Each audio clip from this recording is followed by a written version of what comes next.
Question number 12. In the given figure, L is parallel to M and P is parallel to Q. Find the measure of each of the angles A, B, C, D. देखिए बिल्कुल easy question है ये भी। सबसे पहले आप क्या करें, आप इधर देखें कि ये L और M दोनों कैसे हैं, पैरेलल, और P और Q भी कैसे हैं, पैरेलल। ठीक है, तो देखो ये एंगल A 65 डिग्री होगा। क्यों? क्योंकि ये दोनों इंटरसेक्टिंग लाइन है, तो वर्टिकली ऑपोजिट एंगल से ये इक्वल हो जाएंगे। तो मैं कहूँगा क्या कि angle A equals to 65 degree. Reason, vertically opposite angles. ठीक है, तो एंगल A पूछा था, बता दिया हमने। अब हमको क्या निकालना है, B। अब देखिए ये A और B दोनों एंगल्स का सम 180 डिग्री होगा क्योंकि ये को इंटीरियर एंगल्स हैं। देखिए आप लिखना angle A plus angle B equals to 180 degree. Reason क्या है, को इंटीरियर एंगल्स। ठीक है, अभी प्रीवियस वाले क्वेश्चन में हमने देखा था। तो देखो आपको थोड़ा सा एक्सप्लेन करना पड़ेगा, आपको लिखना पड़ेगा कि P is parallel to Q।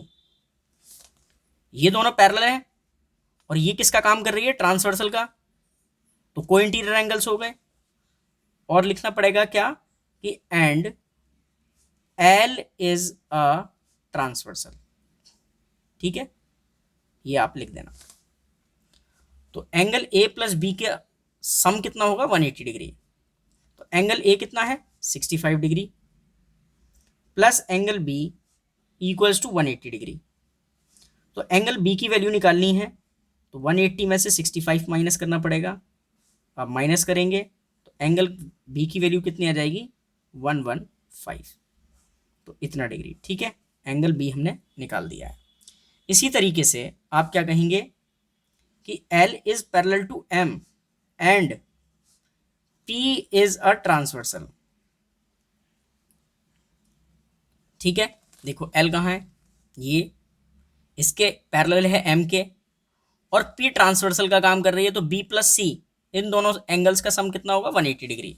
तो आप क्या लिखेंगे कि angle B plus angle C equals to 180 degree. Reason same, co interior angles.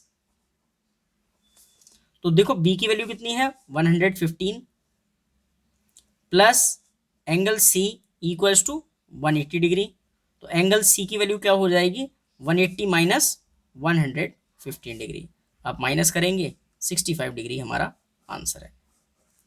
अब हमें एंगल D निकालना है। तो देखिए L is parallel to M and